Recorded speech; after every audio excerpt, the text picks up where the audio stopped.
जज़ाकुमुल्लाह खैरल जज़ा।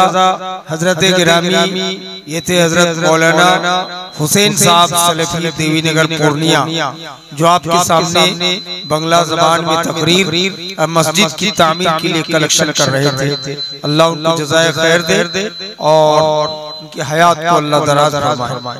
दोस्तों बुजुर्गों, अब चंदे का सिलसिला लगभग खत्म है, लेकिन आप हजरात ना जाएं, आपको और दो मशहूर मुक़र्रिर को सुनना है।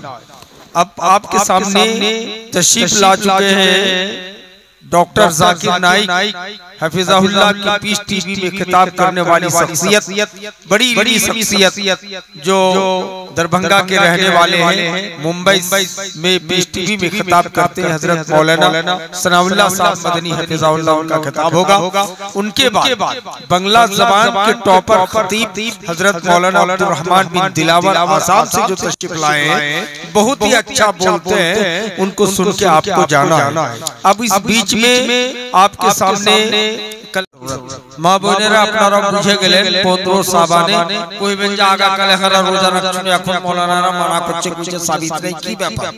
তো আপনাদের কাছে অনুরোধ যে আগাকালে মানুষ ওলামারা এই তাহকিকের উপর ধ্যান দেয়নি, সে কারণে হানফি বাড়িকে দেখা দেখি বেগের তাহকিক রোজা রাখার রেওয়াজ ছিল, কিন্তু এখন 30-35 বছর থেকে ওর পুরা তাহকিক হয়ে গেছে 15 শাবান বলে খাস করে রোজা রাখতে পারেন না। এমনি যদি আপনার আদত থাকে, যেমন নবী সাল্লাল্লাহু আলাইহি ওয়াসাল্লাম সাহাবায়ে কেরামেরা প্রত্যেক মাসে যখন মনে করতেন 2 দিন 3 দিন করে রোজা রাখতেন, শাবান মাসে আল্লাহর রাসূল কাসরাতে রোজা রাখতেন।